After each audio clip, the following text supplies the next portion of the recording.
Morning.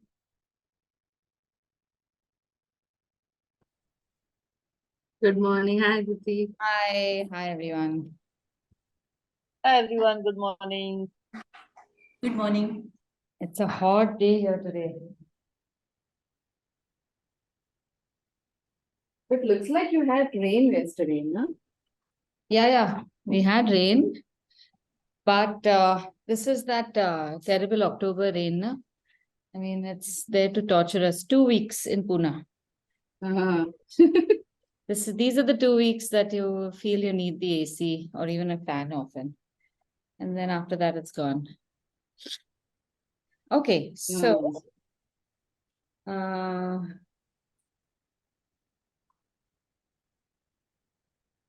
shared pictures of horses today. I'm just reading everyone's comments. It's not as scary. So we are going to do two things. We are going to do pencil sketching also, because it is important for every topic that you do some amount of pencil sketching. So since last month, we did a lot of pencil exploration. This topic also lends itself very well to pencil shades. So I have shared a few images which are black and white, which can be used to practice just tonal variation in pencil. So those of you who have the paper stumps, who have, or even earbuds, can use it for textures like these. And then we have a white horse, which is not a black and white picture, but also it just gives you a lighter shading variation. And here the shading is very subtle. You don't have too many contrasts. So when sketching animals, as always, it's good to break everything up into different aspects. So I have shared some images of eyes and the snout, which are the more characteristic features of horses.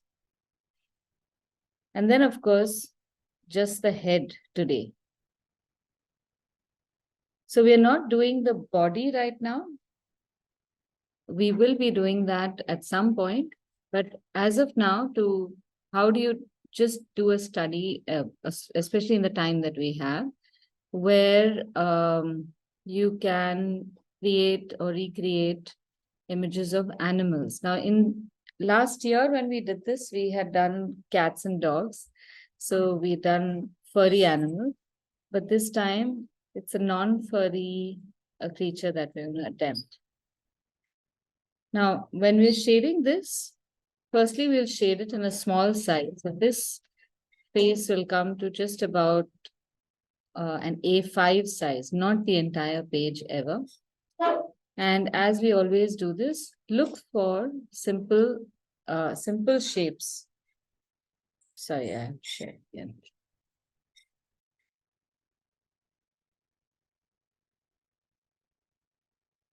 So starting with simple shapes like circle, square, rectangle. I don't know what is happening today.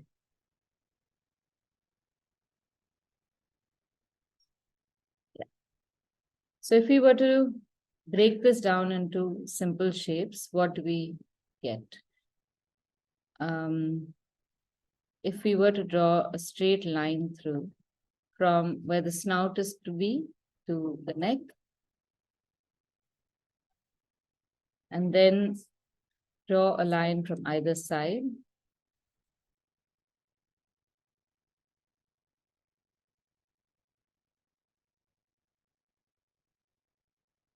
And then break this up where all these shapes can be broken up into halves, or the placement is important. So if we make a rectangle, or say let's make a square first. Squares and circles, because they're regular figures, are easier to make. So I'm going to make this from here.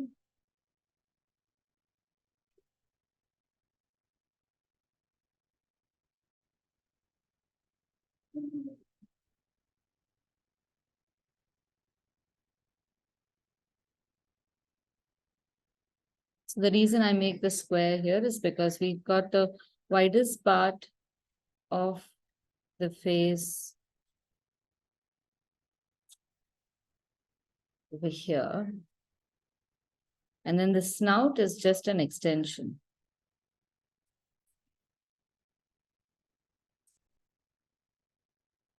Now, if we draw an oval like this, we don't know how big that oval is going to be unless we have some kind of proportion. So the proportion comes from dividing this square into half and then seeing up to what level your oval can be made. Now, when we draw this in pencil, we are going to recreate the geometric shapes, and then we are going to make the face of the horse in that. Now, here as well, for the snout, if we use this as the center, this is how the snout fits. This is a proper circle, and then we can fill out the triangles. Now, the reason I'm showing you this is very ad hoc, but these are the kinds of shapes that everyone can see. You don't need an expert to tell you this is the circle, here is where you draw the square. There can be multiple variations of these shapes that you see. And it's important for us to figure out which shapes we want to, how we want to use the shapes that we see.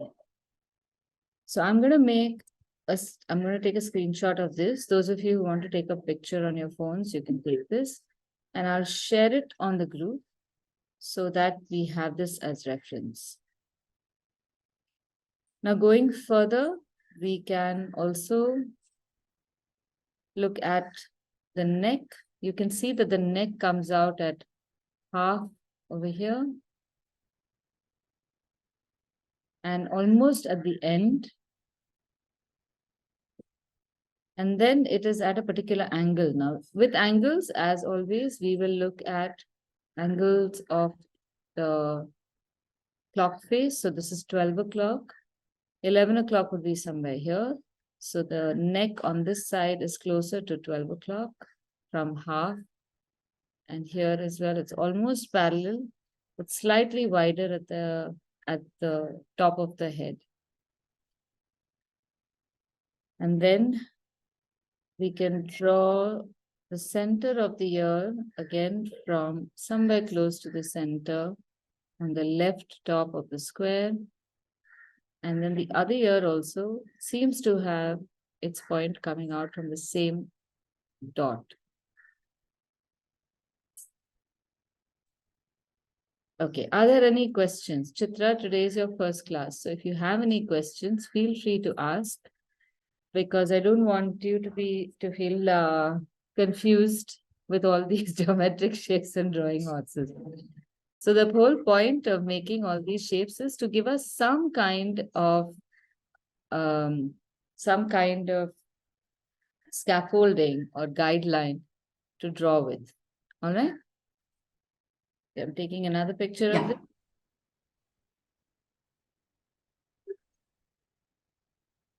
And clearing all drawings. All right, so let's do a pencil sketch of this for the first 15-20 minutes. The sketch does not have to be complete. It does not have to be accurate. I'm not looking at that. I want you to put down certain marks on which we can then build the face of the horse. So if you want, just give me 2-3 minutes. I will show this to you first, and then we can proceed to draw. So don't be in a rush to draw this. As usual, I don't want you to feel compelled to finish anything if you're not comfortable. It needs to be started well so you can finish it at any point.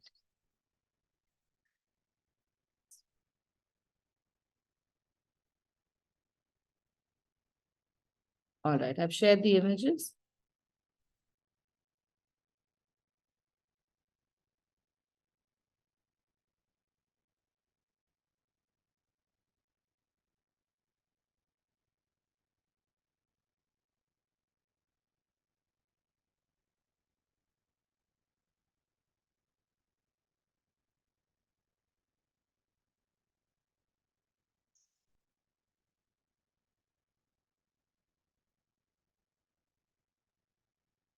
You put them on the group, Aditi. Acha, now it's I on. have, they'll just come. Some reason they're not being shared. Right, okay, so this is, Will you be sending them to me separately, Aditi, because I'm Ah. not in this group? yes, wait, who is this, Chitra? Yeah, Chitra. Okay.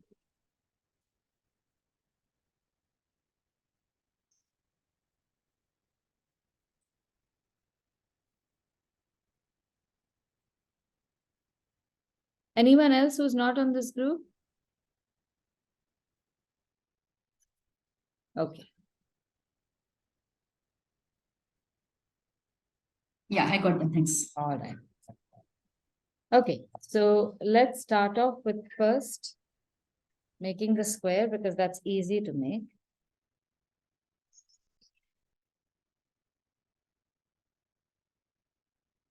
Use the second picture and the square is just going to be about so much. So just so you know, this is my page and I'm going to make this the face of the horse only so much, just about the size of my palm. Don't be tempted to make it a huge face because then you have to commit to a lot more detail. It's not necessary at this point. So here's our square. When you're drawing the lines also, draw them nice and light and easy because you don't want to need to erase them. Divide it in half, pull a line low, vertical, horizontal. This is your half line here, and then you have that oval. Then you have a circle over here. Now the proportion of the circle, it's about this slightly shorter than this distance, the bottom half distance. And then from here, right up to the top of the square, you can draw lines. Now here, in this case, everything is looking very equal and balanced.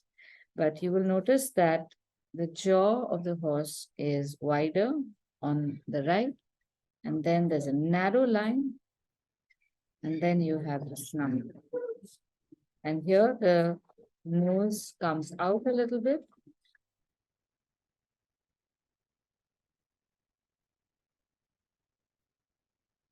How the mouth will be drawn.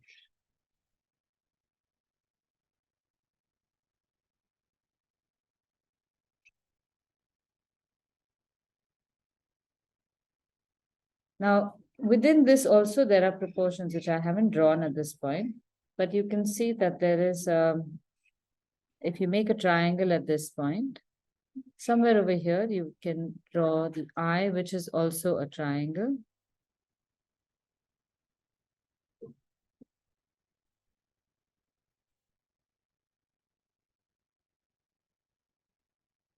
And then from this point, we have a line going to about 11 o'clock and then maybe 10 o'clock, where you can draw the silhouette of the ears. So the lines that I have given you, the guidelines, are reasonably sufficient to help you build this basic shape first.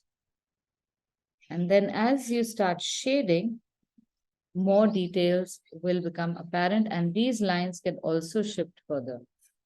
Currently, my horse is looking a little bit like a donkey, but that's okay. It's not looking like a dog, so that's fine. All right. Do you want to give it a shot now?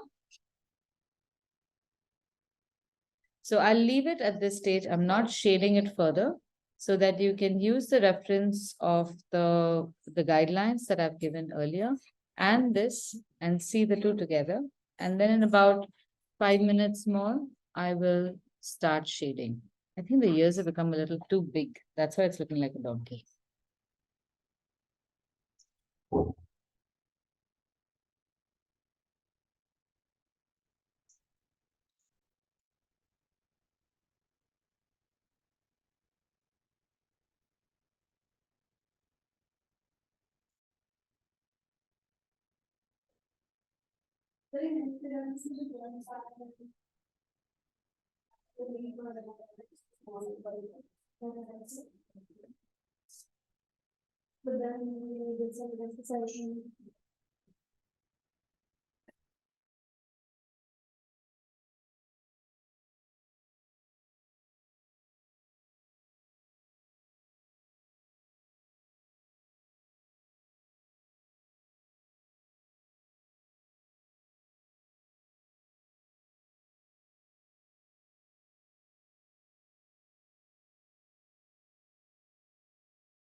Now, when you're drawing this, make sure that you keep looking at the reference image.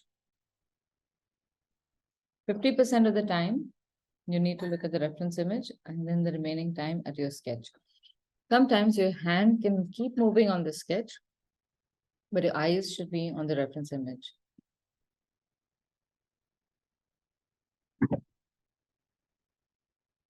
Now, if you're done with this, you can move to the original image without the guidelines. And then you can start shading. The shading can begin from any point that you recognize as a point that you can draw. And it can be from anywhere. It can be from here, from the top, from the eye. I usually like to start with the eye as the focus and then move outward.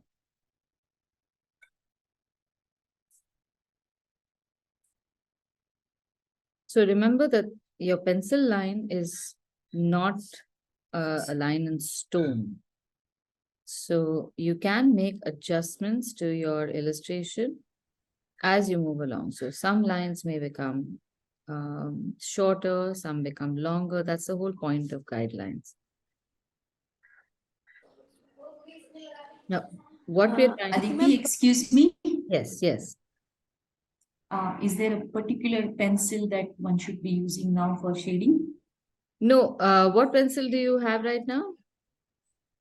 Right now, I have Faber-Castell Black Matte 2B. Yeah, I'm using just a regular kid's school pencil. Any pencil is fine. Okay. So Thanks. I try to avoid special pencils in any of my classes unless it's an absolute requirement, like when we use the paper stump. Because it is part of pencil sketching, so you ought to know how to use it, and it can be super fun as well. But of course, your illustration in pencil becomes a lot easier when you use the right grade pencil. But in its absence, also you can do a lot. So Okay. just so that you feel comfortable, you should feel comfortable with absolutely any tool that you have handy. That way you don't stop yourself from practicing anywhere. So say, for example, you are stuck in some place where for a couple of hours and you say, oh, I wish I had my art kit. That shouldn't happen. So you should be flexible enough to say, okay, what do I have? If you're on a trek and you find a piece of charcoal from the earlier night's bonfire, that becomes your tool. If you don't have paper and if you have, if you're in a riverbed and there are huge rocks that are lying around, that becomes your medium. So that kind of flexibility comes from just being comfortable with picking whatever tool is available and going with it. Okay. So just so you know, since your question is interesting, these are the two pencils that I use, a regular 0.5 or a 0.7 mechanical pencil. This one is also very nice. This is from Pentel. This is very good. This is a 0.7. And this is good for fine lines like making the veins on the face. But of course, if you sharpen a pencil like this, also you can make the same lines. So you don't really always need it. Some details like hair and whiskers are much better made with the mechanical pencil. Now, since we are shading, normally I avoid using a back and forth line. My lines, or what I recommend is make a nice firm line like this. But when you are drawing details of animals, because they are furry and you want to create that texture, the shading, instead of making it like this, like a smooth object shading, you can attempt a back and forth stroke for shading as well. So that simulates the texture of fur on paper.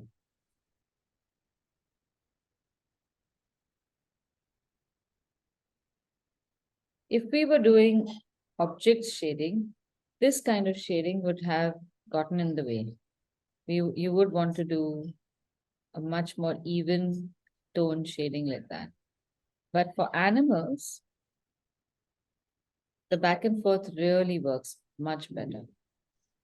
So that's the reason why I keep saying that no matter what you're doing, there are no mistakes in art. It might just be inappropriate at that point.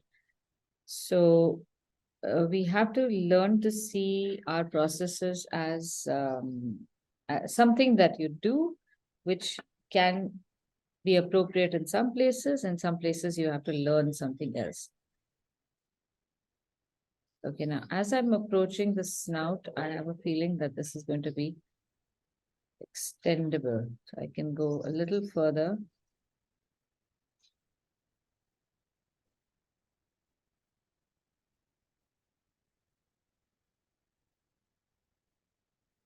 And I'm bringing the nose down lower.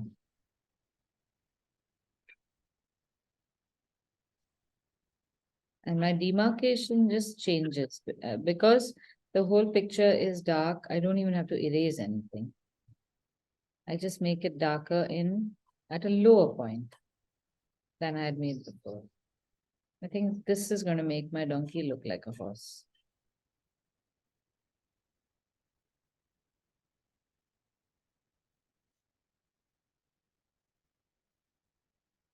Like with human faces, with animals also, many of them have similar features. But what is different again is the proportion.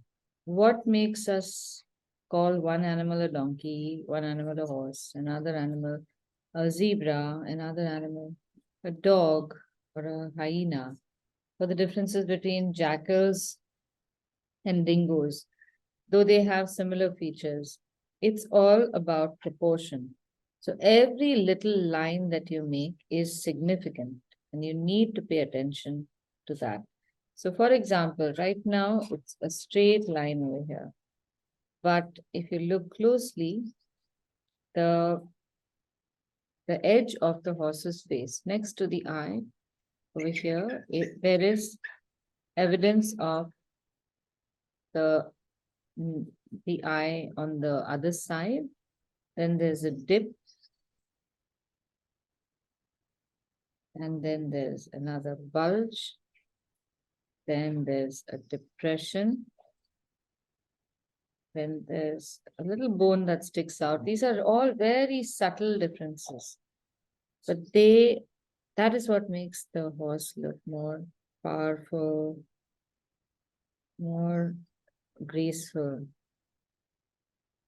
And that small difference can change how your illustration comes out.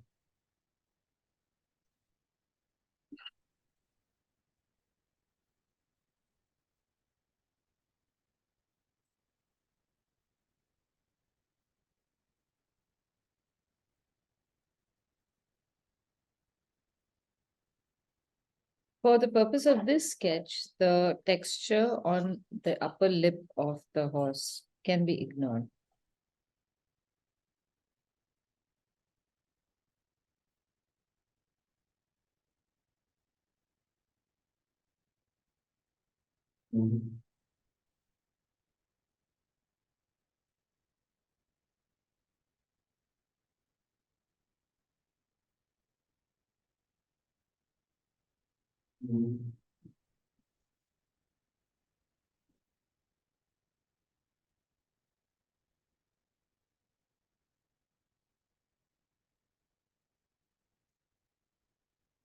Now, even in this case, when you look at the reference image, how do you know where to turn the line in and all?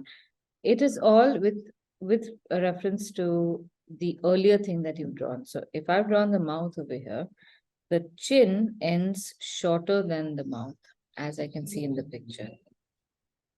And then you have another line that goes up, and the angle that we've drawn.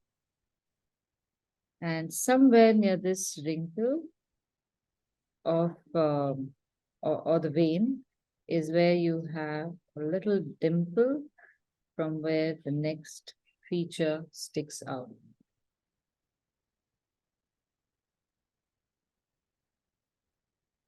Now, if I want to do a quick study sketch of the horse, I would shade like this, just with lines also. So where the fur is not, or the texture of the fur is not really important. But we should be able to draw all the features and the details. So don't ignore that.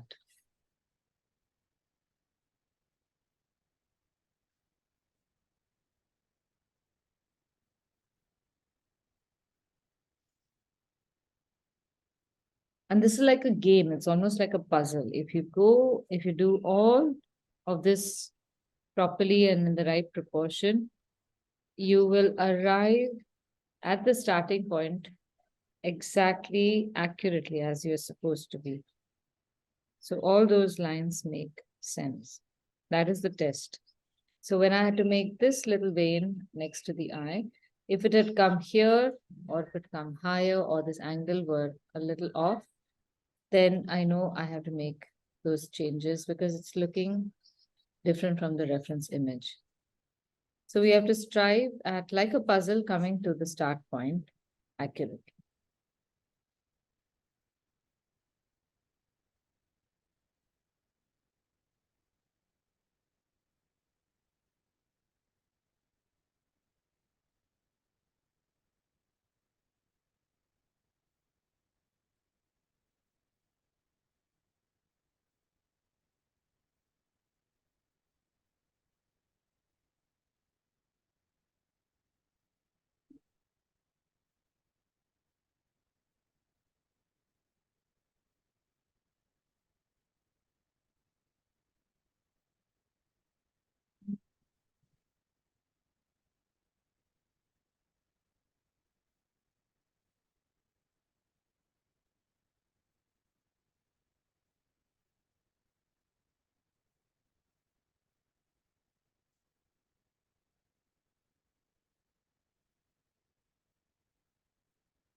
Now here again, try the shading with uniform, very low pressure.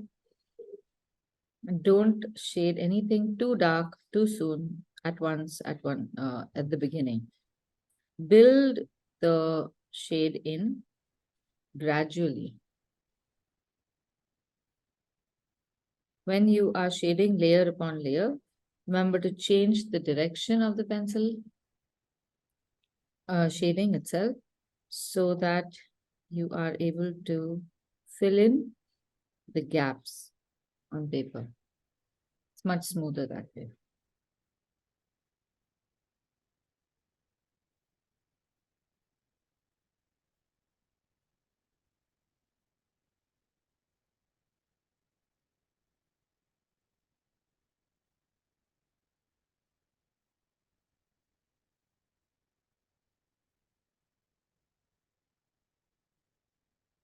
Now, in order to make the veins lighter, I guess professional pencil sketch artists would use an eraser to lighten it.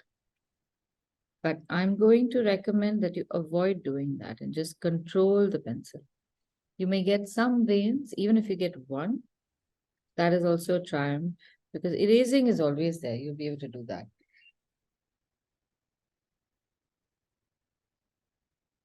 The lines of those veins are very soft and subtle, so you don't make them as dark as these. you actually have to just shade around that line.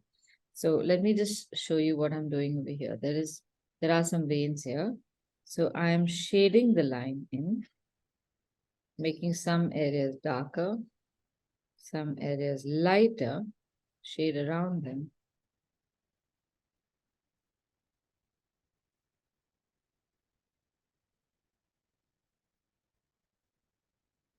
And then give detail. And then merge this. So it's very subtle, but that's enough.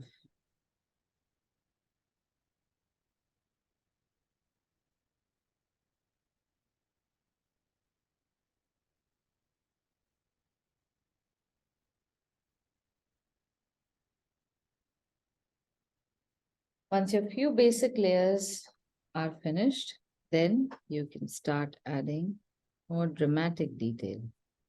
And at this point, you can use your pencil to create lines and texture for the fur of the animal more prominent. This horse has got a white, very nice white patch on its forehead, and everything else has to be darker then, so that that patch is more visible.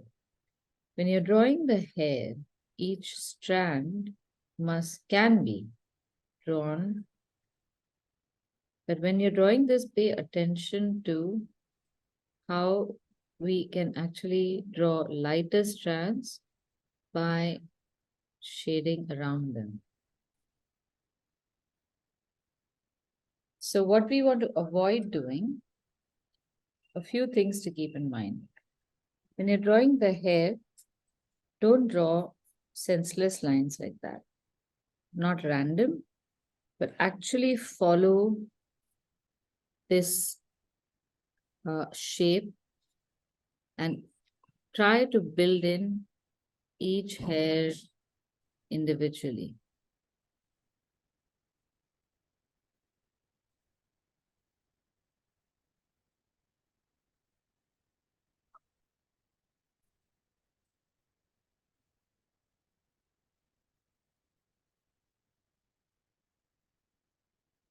There is a shadow. There's a shadow underneath the where the hair begins, and there's also a very nice bulging vein there. We keep that. Are any of you horse enthusiasts, or have you been riding any such thing? Okay, now can you see the difference between? I love Black Beauty. Is that count? Of course it counts. Horses are a lovely subject if when you see them in person. Yeah. But they're graceful enough. They're not very flighty. All right. So now I want you to see how I miscalculated the ear, and that's what's making this poor creature look like a donkey. Its poorer cousin. See how far my ear is gone. The neck. The neck should ideally come somewhere here. And the ear is finishing like this. And this is something that I guess in my mind's eye, I decided that maybe the ear goes somewhere like the one that I've drawn.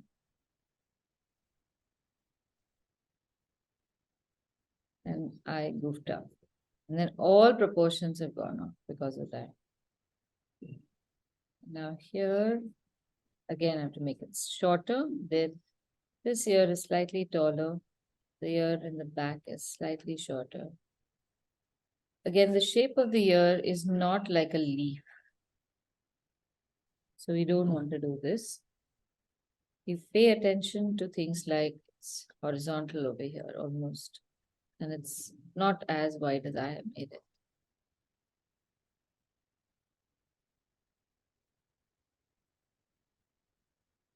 This also become too wide.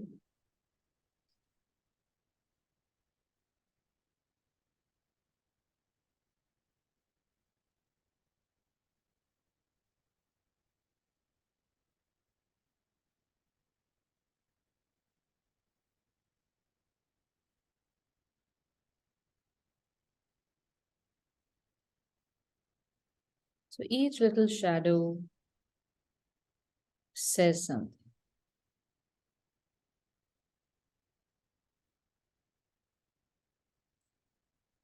Now, when you are shading, when you're doing pencil sketching, if you can, keep the places where you have made mistakes. Don't erase them. Because this is not a final image, and this is just a study. And you need to keep your mistakes close to you when you've made a study. Because it's evidence of your decision-making ability. After all, everything that you do with art is making a decision where you want to draw a line, how do you want to create that texture. It's all about being able to see something and decide how you are going to use that information to create a certain illusion. So when you're dissatisfied with your picture, it's those decisions that you need to review. They're not wrong. They will be at best inappropriate. But once you review them, if you erase them, there's nothing to review. But if you keep them, then you can continue to review them even later. And that learning is absolutely essential. There's no way you can do that learning without making analysis of your previous illustrations. Okay, now another thing also is when you are shading with pencil sketching, in some places, please freely move your book around. This is not like writing where you have to keep the book at a particular angle only. So keep your hand comfortable, so long as you're not changing the proportion. But in this case, now my shading, horizontal lines is not very easy. So I know what area I have to shade. So I turn the book around and it makes my texture a little more believable. This is not possible for me. Now here I know that I have to go up in this direction. So I'm going to turn the book around and make slightly more rounded contour lines. Because that becomes more like the picture. Now, even if those lines are not visible, somewhere this texture will not look like this texture. And that's important.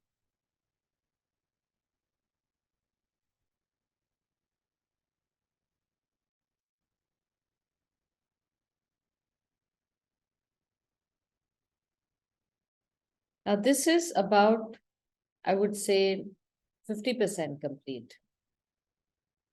And I can do a lot more. There's a lot more shading, a lot more texture that can come up here. There's some texture here. So it all depends on how realistic you want to make it. But even if you do so much, it is a good starting point. And we have invested, what, about half an hour? 45 minutes in this sketch, very, very fruitfully.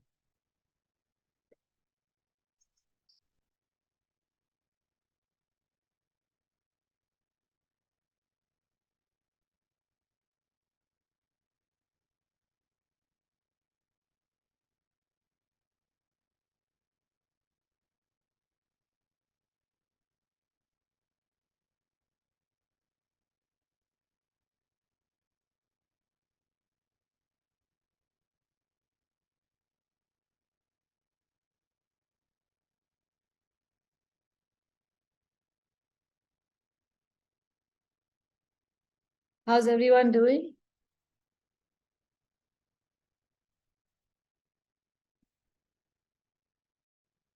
Not bad. Nice. Okay. Very cool. Okay, very nice. Okay, I'm seeing Alka's, I saw Shivani's.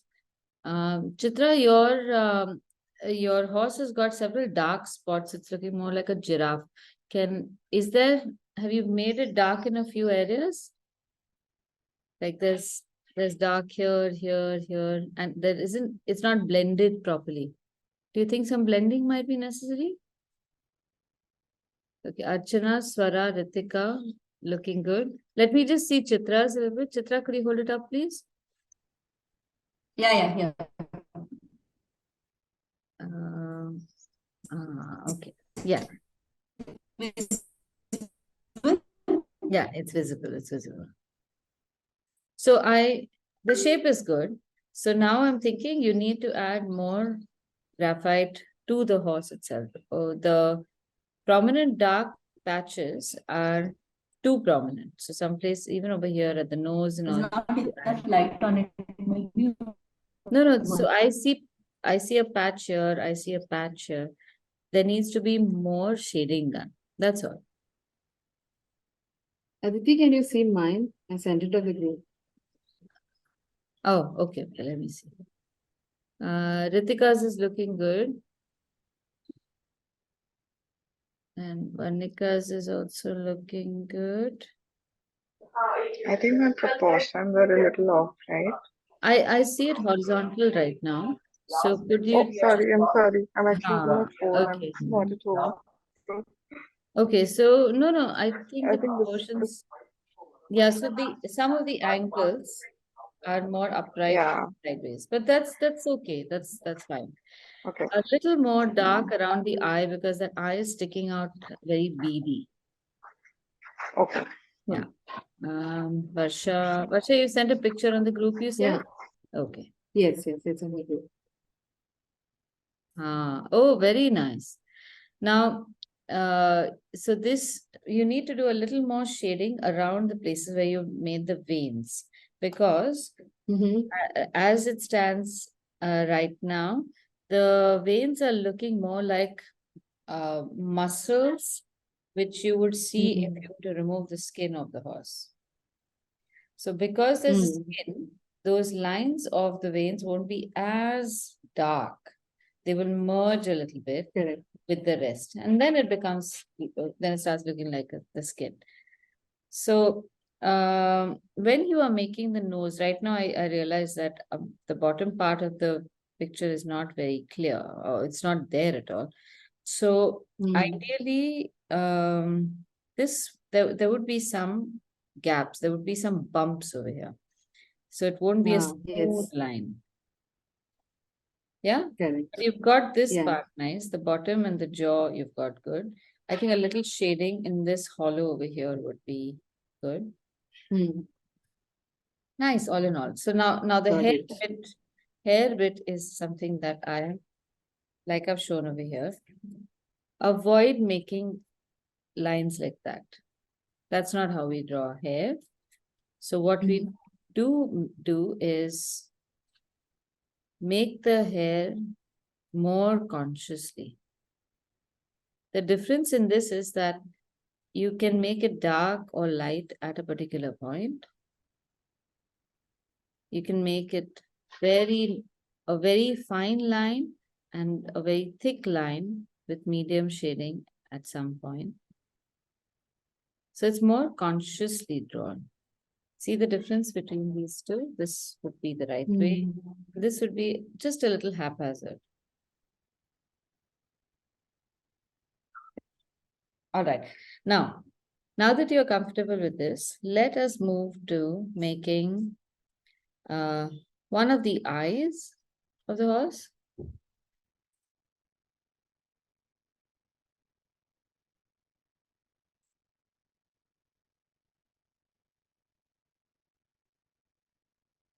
So we have two eyes.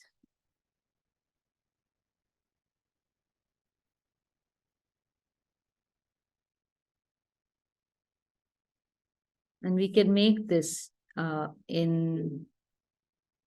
we can make it in pencil. We can also make it in color. So here we just focus on the shape of the eye and the coloring.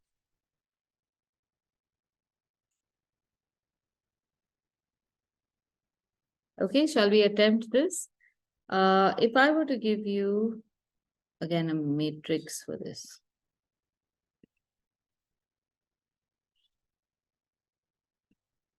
Let's see how this works. You can build your own, or as I would do this, I would make a square because the top of the eye is horizontal. It's almost a complete horizontal line. And the inner eye is almost a vertical line. So I get this square. Once you get a square, you can always make divisions in that, half and half, and create a grid with which you know how to draw this feature. This is the line running through the eye.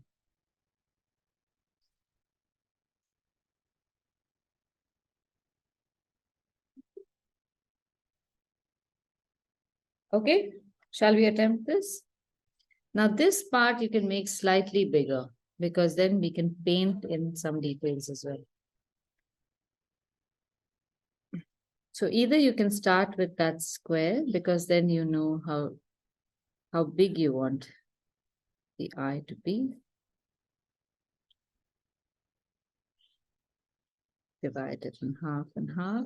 Oh, let me share a picture of that.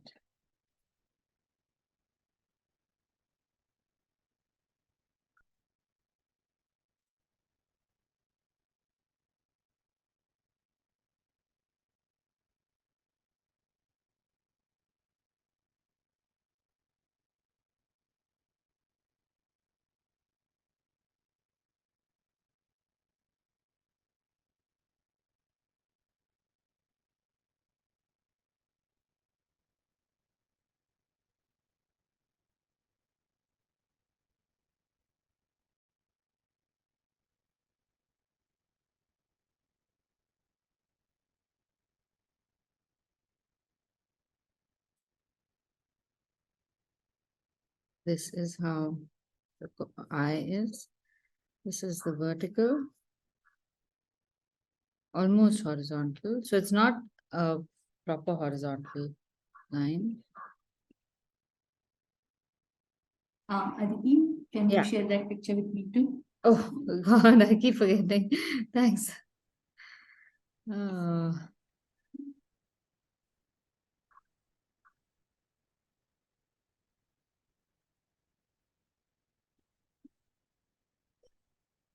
Yeah, thanks. Got it. Okay, good.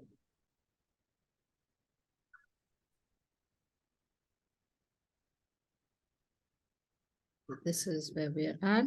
Now the line of the inner eye is slightly inside the square, and the outer, the top of the eye is not going all the way to the edge. And then you have a shape that comes in almost till here, and then there's a line. Now we have drawn these eyes during the pencil sketching class as well. So there's lots of membranes to keep in mind. It's not just, firstly, it's not just like that, just single lines. There are lots of lines that go inside each other. And then also there's an angle to how the eye is fit into the socket. After you've drawn this basic, you can then move to the real picture, not the grid. Because there are more details that you'll see in the real picture. Like, for example, the inner eye is dark till about here. It's got several lines over here. And it's fairly dark all the way till the inside of the eye. So basically we have like a little bottom of a U-shaped brown color here, and a brown here, and a highlight over here. There's a highlight over here. This is all shaded dark. So till the inside of the eye, there's a lot of dark shadow.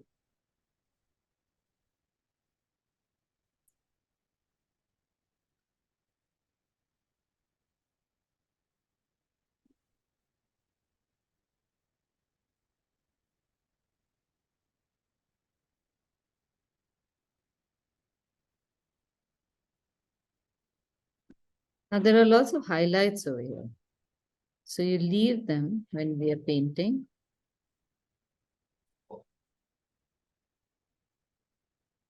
Highlight on the inside of the eye. It's dark here. And just for context, we should give a little bit of the skin or the folds of the skin around the eye as well. From this dark, there's one skin fold that comes here.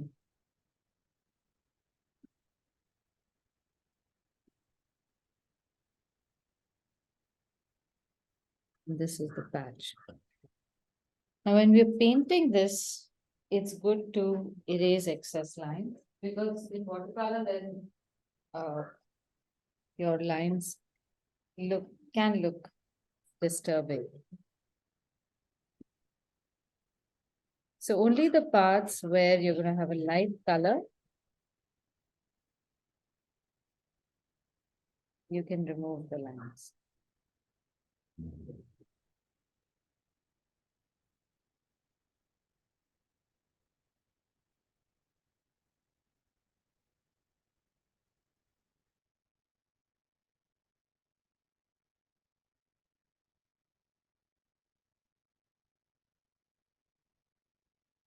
Shall we start painting?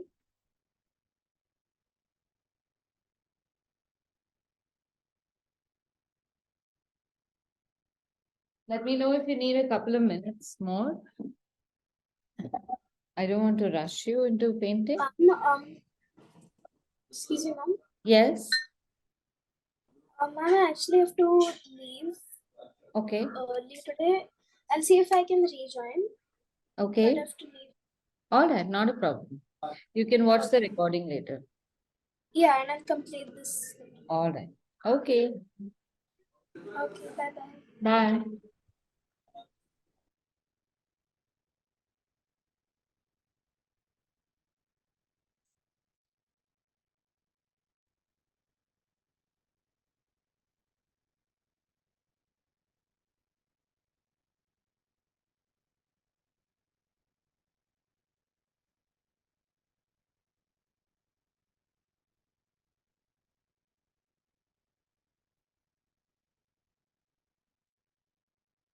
So at this stage, I have a lot of spaces in between the colors that we're going to paint.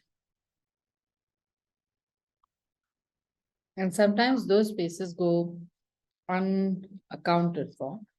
And that's why the shape of the eye can look a little odd.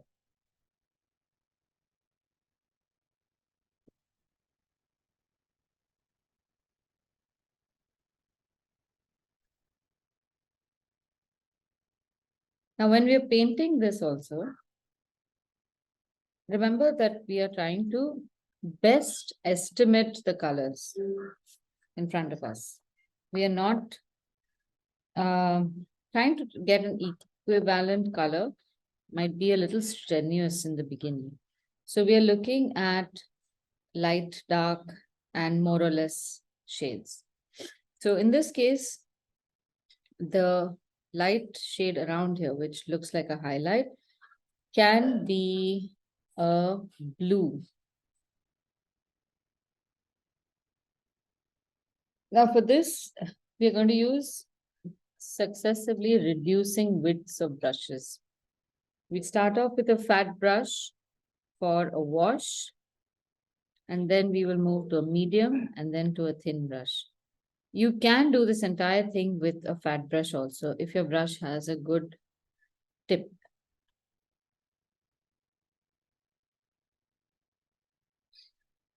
So I'm going to start this off with an ultramarine blue wash.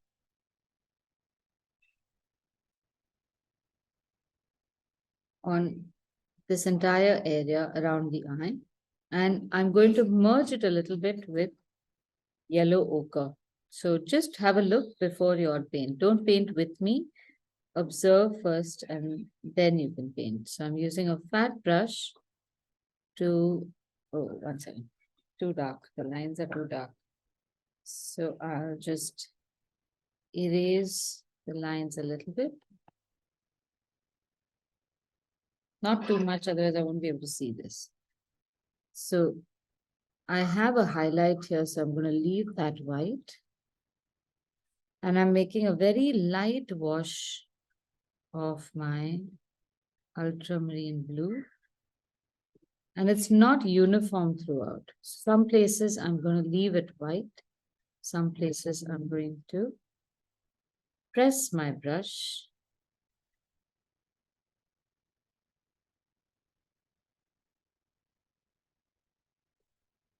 And watercolor will dry about 30% lighter.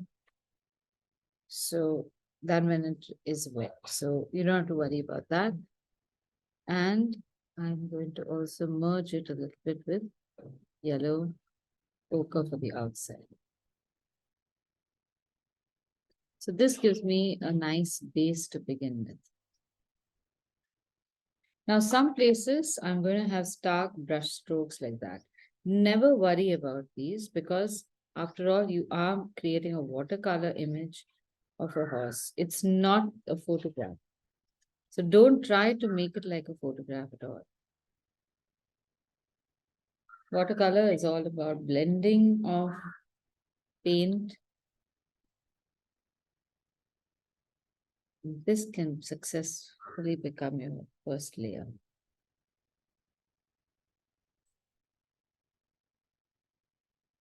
Okay, do you want to give it a shot? I think I can also put some color in the inside.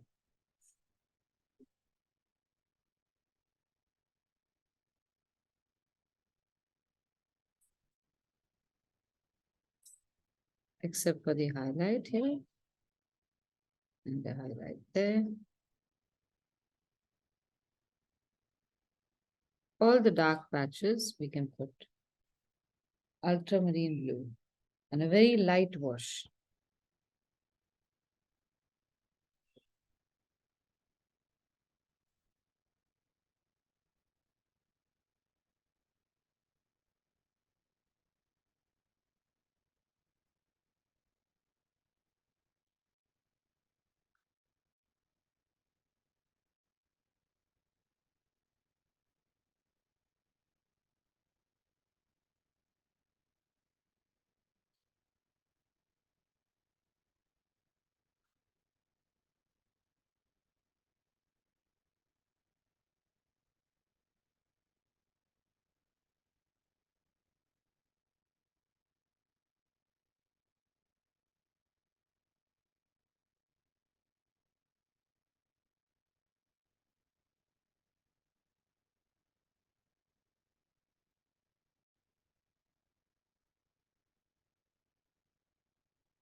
Now, when you're making washes, please make sure you have a nice absorbent rag handy so that you don't create puddles in your illustration.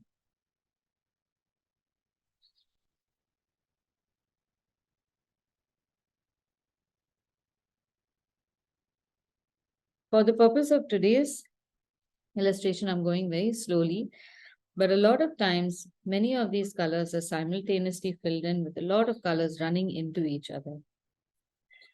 So I could also easily fill in yellow ochre, much purer yellow ochre, and maybe a little bit of gamboge mixed in that, in this section.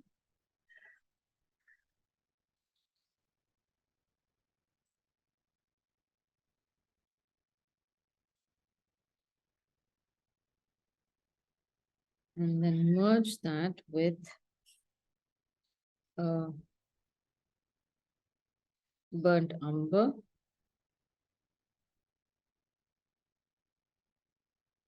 But carefully so that I can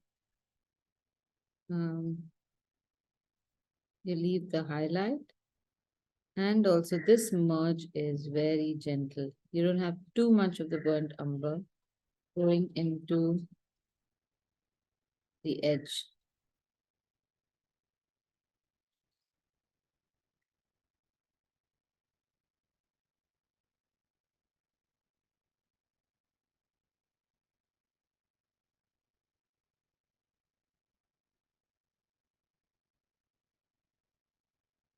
And then some on the outer edge. So what matters over here is consistency and volume of paint in your brush.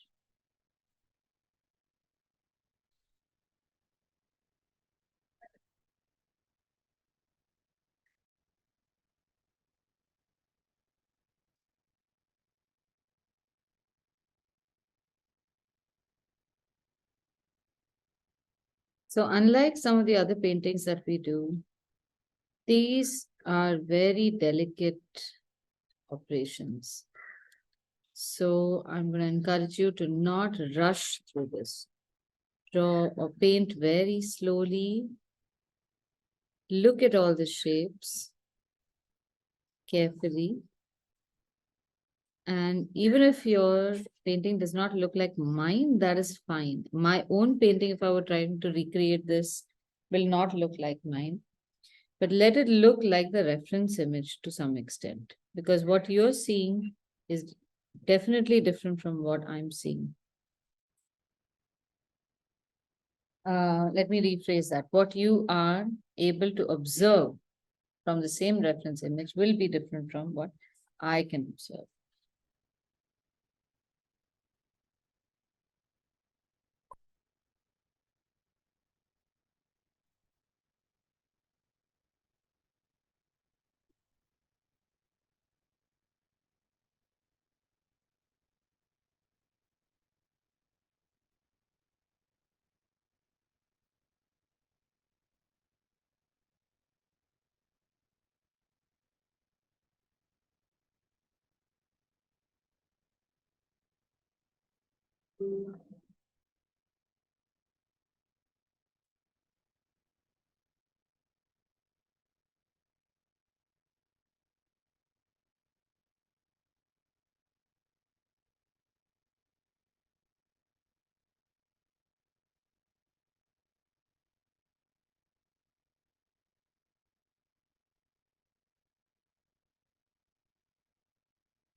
Now, on top of this, we need to build the next layer. Now, here's the problem. Often,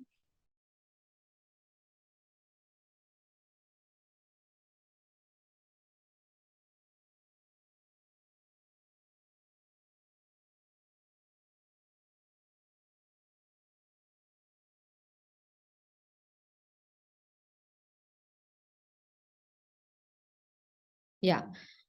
So, for all the successive layers after this, also we have to continue a similar kind of painting layer upon layer. So again, over here, your consistency will now become slightly less watery and you start making more details. So in this case now, we can use, again, a thicker variety of ultramarine blue with a little bit of black in it.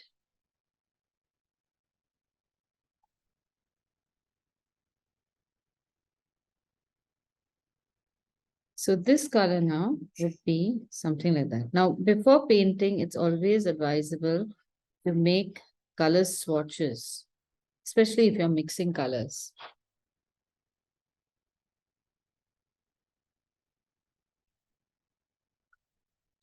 And each layer, then you can make a different color swatch. So the first, you have to move in sequence of darkness, right? So you will always make a lighter shade first. That means very little pigment, but not necessarily too much water. And start putting in the details. Now, I wipe my brush every time I want to make a subtle detail, like over here. It becomes a little grayer. So there's varying shades of the same color that you can apply. Here I'm putting a slightly deeper color.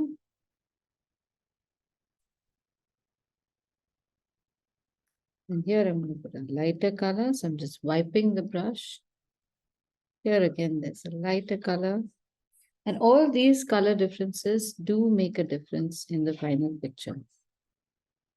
Press the brush down where you want to put a flattish or a larger stroke.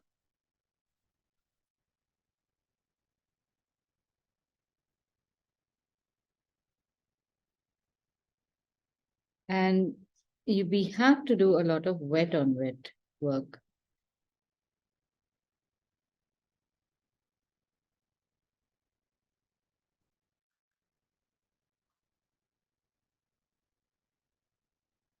So now in this case, if we want some golden fur on the outside, again, I'm going to add gamboge and yellow ochre. And I'm going to create that color to merge with my new shade. And also as it goes higher, there is a burnt umber-like shade.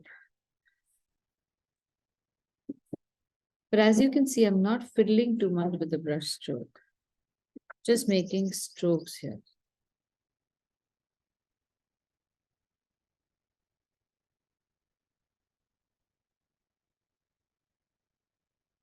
Then we have a dark patch like this, and a light patch and a dark patch here. So here I'm going to add the ultramarine and black mix on these edges and the eye.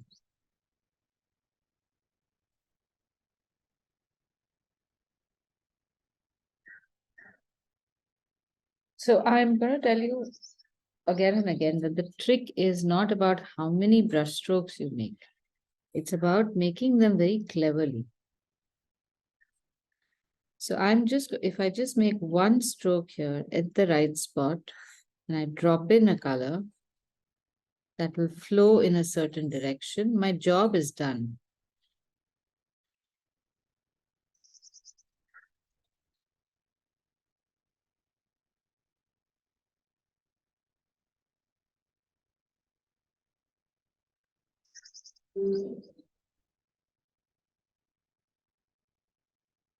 Now, while this part is drying, look at the eye, inside the iris. We go through the same process, make this wet, and this time you can add a mix of burnt umber and black.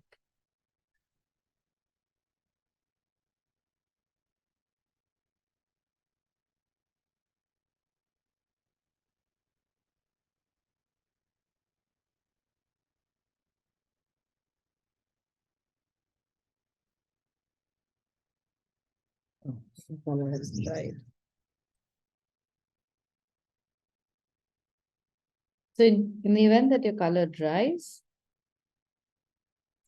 and this merge is not going to happen, drop another bit of color before you try to merge.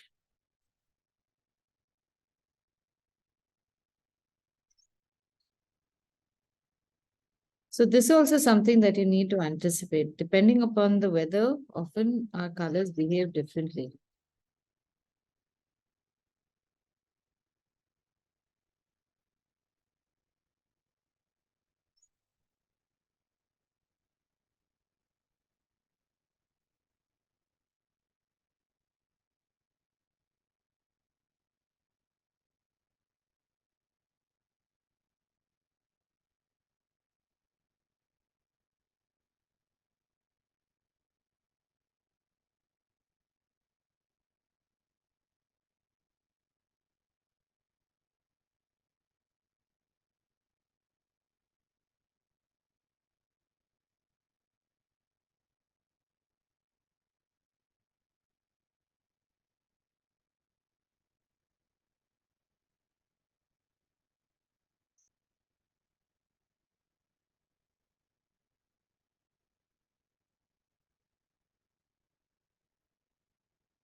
Yeah, are there any questions so far? How are your eyes going?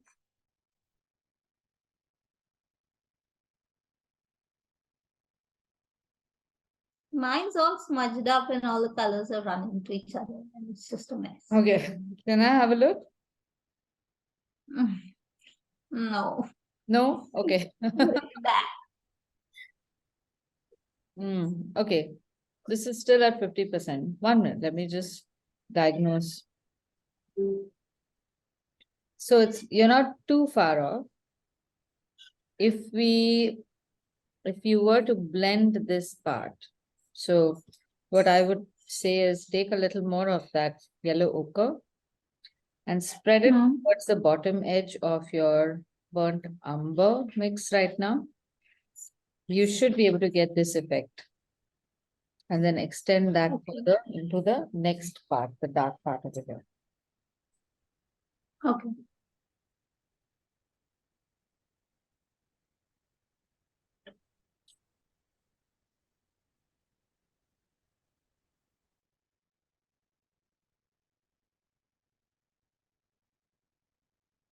Aditya, I was just watching while you're painting. You're just watching? Okay, I saw that you'd stopped at some point. Yeah, I'm feeling sleepy now. It's already 9:30. Okay, no, you can go ahead, Archana. I'll share the recording in a bit. Okay, Ritika, can you see the shape of the eye? You've got a little Yeah. extension here. Thoda sa, you need it rounder at the bottom, that's all. You Yeah. got the top part, but rounder away. Yeah. Okay, not bad. Okay, so I'm going to continue. Now, this time round, we can use a smaller brush like this, or even a thinner brush like this. This is a number 0 number brush. And each of these colors, the blue and the burnt umber, you can make darker and darker and darker with black.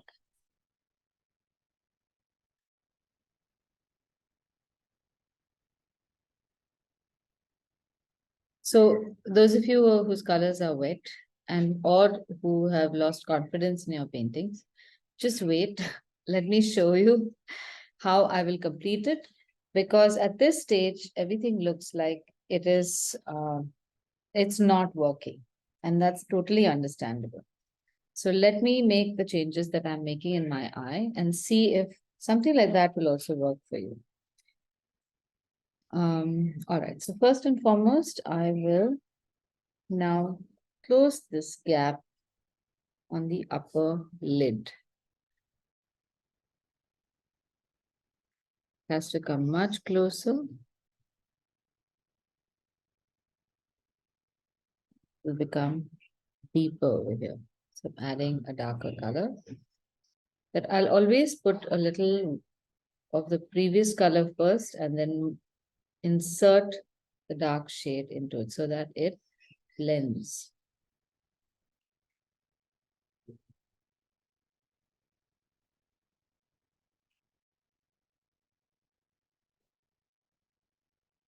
Everywhere where I feel I need to add some dark shade, don't go in with a black unless you have first tested it out with the original color first. There's a dark patch here.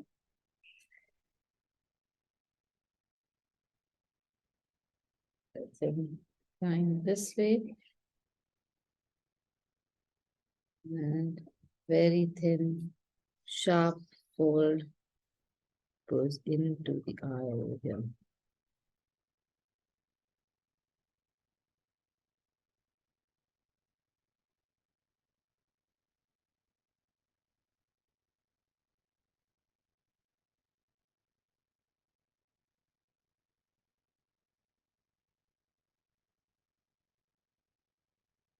Now moving to the actual eyeball.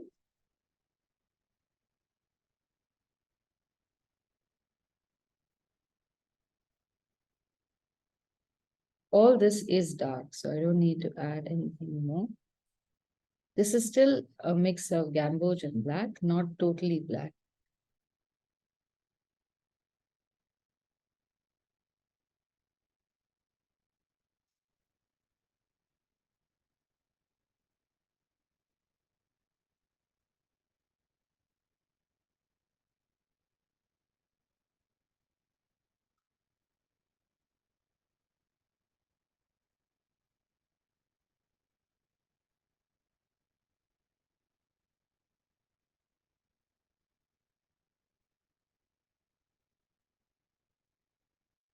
And here now is a very subtle texture.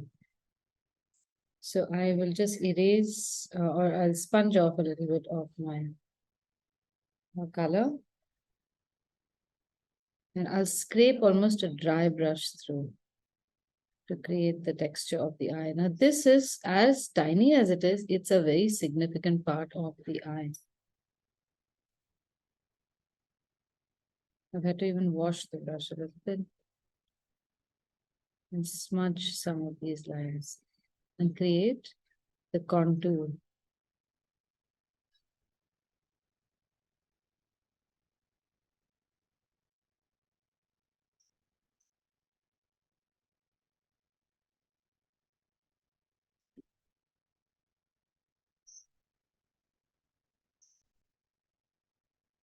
And the more I proceed, I start seeing more details. But a small brush will help me to fulfill those details with just that much paint in it.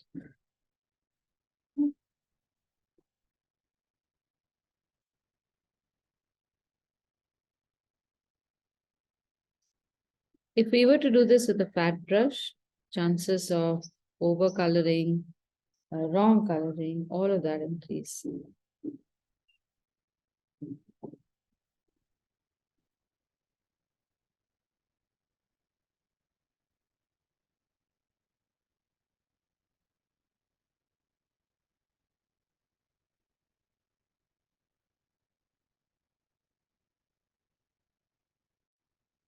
Aditi, can you see this? 1 second, I'll have it.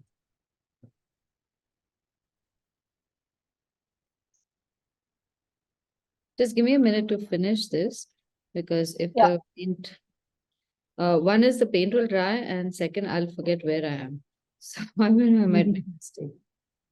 No, carry on.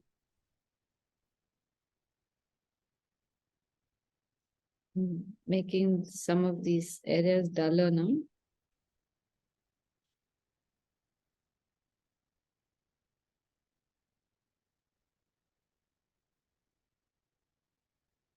Now I'll use a pure black. This shade.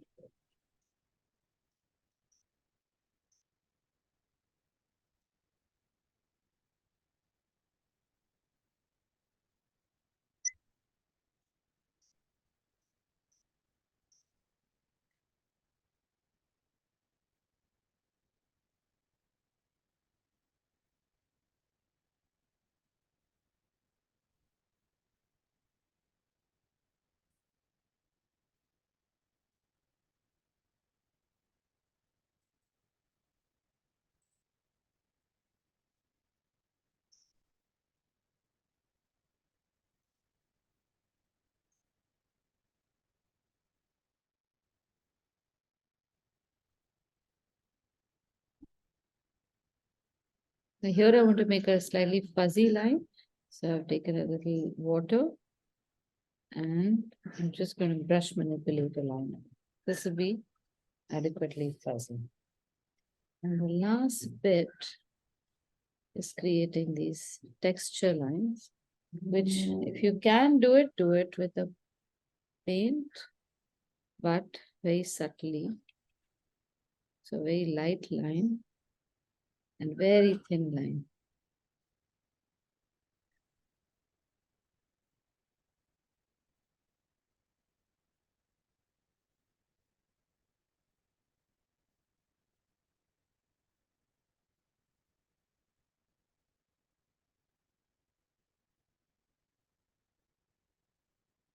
And then of course,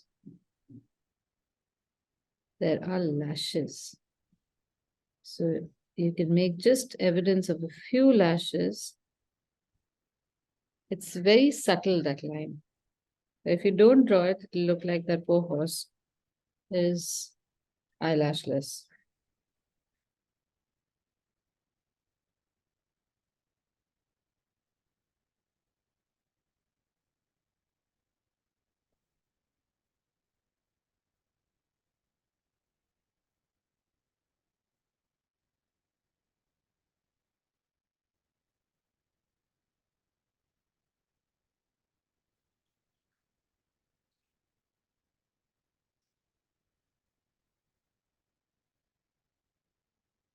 This is an almost dry brush.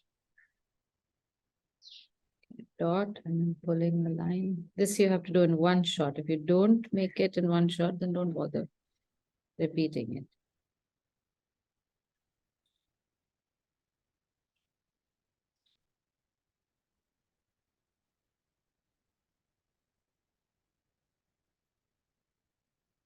Okay. Now I can see your work.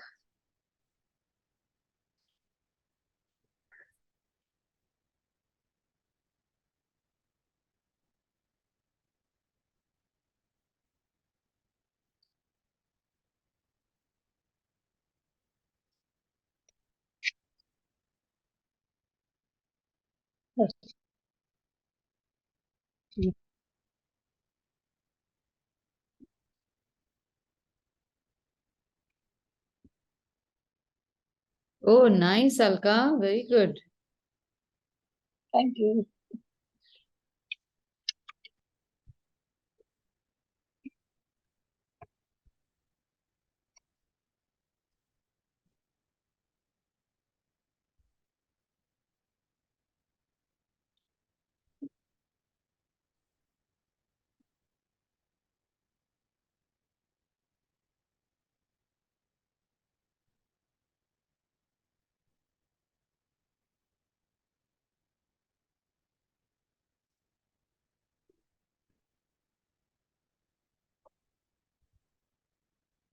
Okay, any questions about this from anyone?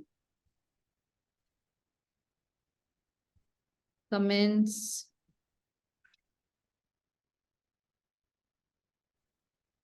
Beautiful. I have a question, Aditi. Yeah.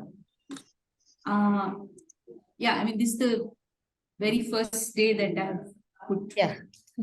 brush to watercolor, so Ah. I'm kind of clueless at the moment. Huh. So, is there like some basics that I need to learn about how to mix the colors or? Yes, let me just tell you very briefly, but I'll also help explain later.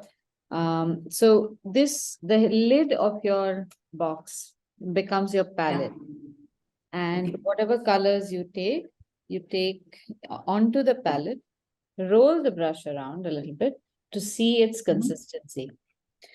The Yeah. consistency is the amount of pigment water combination proportion that you get. Okay. So you can have a lot of water and a lot of pigment.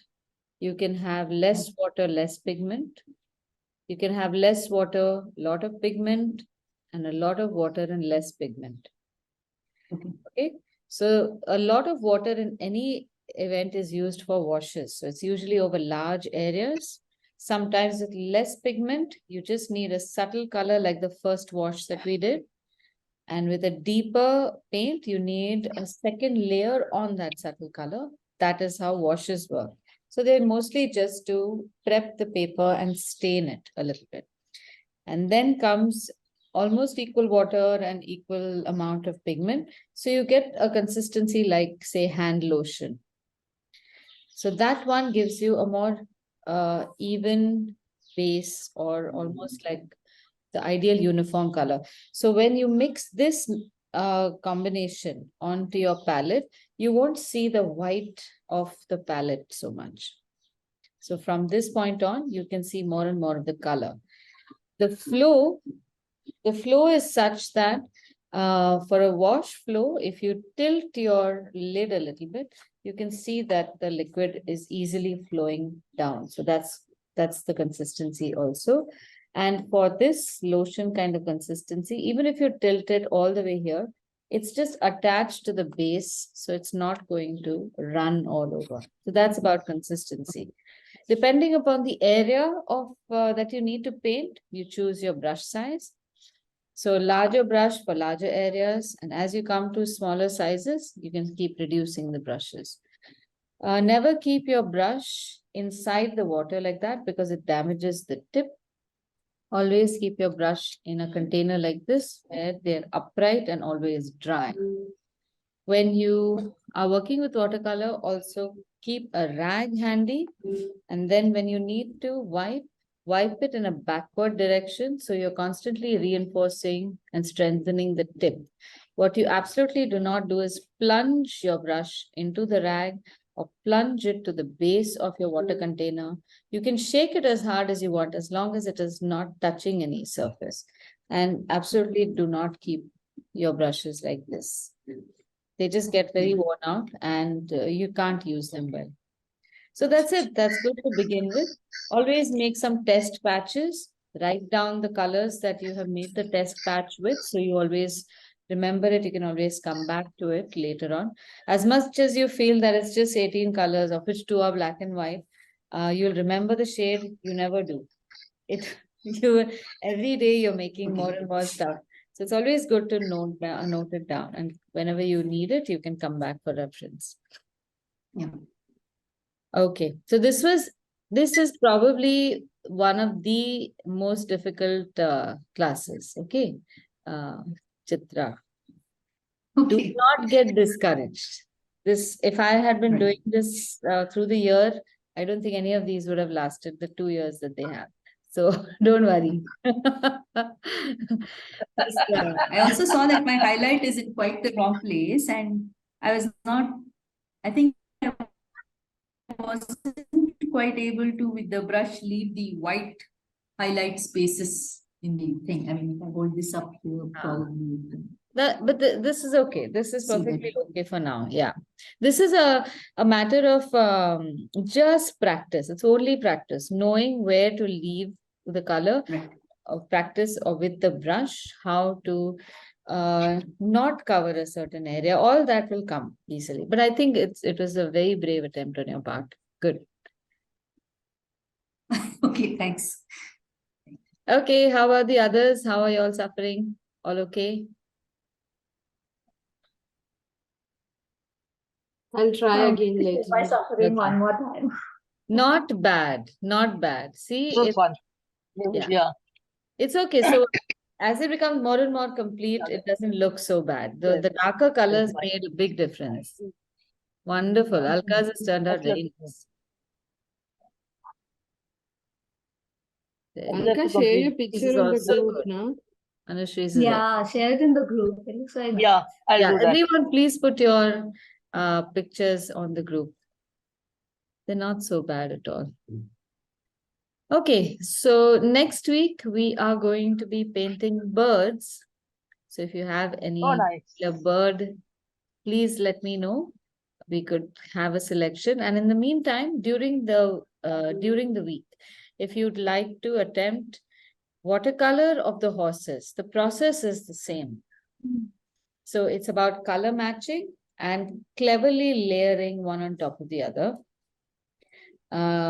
Remember that watercolor is translucent, so you can create a shade on 2 different layers also. You don't always have to mix a final color to paint it. So if you've got a slightly brownish horse, but you don't know whether it is yellow ochre or whether it is burnt umber, there could be yellow ochre in some places and another patch of burnt umber, and that will give you the true color of the horse. So enjoy the translucency of watercolor. Okay, so I will Isn't catch. one of the classes, Go on. one of the classes can we do butterflies? Yes, so the last class I had Varsha, put your camera on. I haven't seen you forever. My camera is gone, yeah. Oh, So for some time it was looking hazy, now nothing. I'm going to get my new laptop next week. Oh, lovely. Okay. Very nice. Yeah. Sorry, Alright. sorry. Aditi. Then you can I finally don't see mean to Varsha. interrupt You you. know, I haven't Yeah. seen her since, and we met in. No, so the last week of the month of Oh, nice eyes. I was Guys, everyone has done such lovely eyes. going to do Sea Life, but we have Sea Life later in the year. So I'll do I can do butterflies in the Oh, last nice. week. That would be good. Yeah, that would be nice. Kingfishers. We'll do Kingfishers next Kingfisher time. next week. All right, we can do Kingfisher. Please send in your bird pictures. Anyone who's a bird enthusiast, please send us some either rare birds or significant birds. We'll attempt those. Or even those magpie robins, those are also nice. They're just black and white, but they're so nice. Yeah, that's true. In fact, R.K. Lakshman used to draw crows. And that's just a Yeah. blackbird, but that was an exploration in just watercolor washes from a light wash to a deep wash. They were just absolutely magnificent, those crows. So even crows are, And the beauty of this thing was all his crows look different. I mean, if he made like, like 6 crows, they all look different. they all look different. But Alka, that is not very difficult to do. In fact, it's easier to Really? do different crows because than drawing the same crow. It's near impossible. Oh, okay. Right. Okay, so I guess that's it. Have a nice weekend, everyone. I'll see you next week. Bye-bye. Happy Easter, Thank whoever you. celebrating. Happy Easter. Bye-bye. Have a nice Bye. Happy Easter. Bye-bye.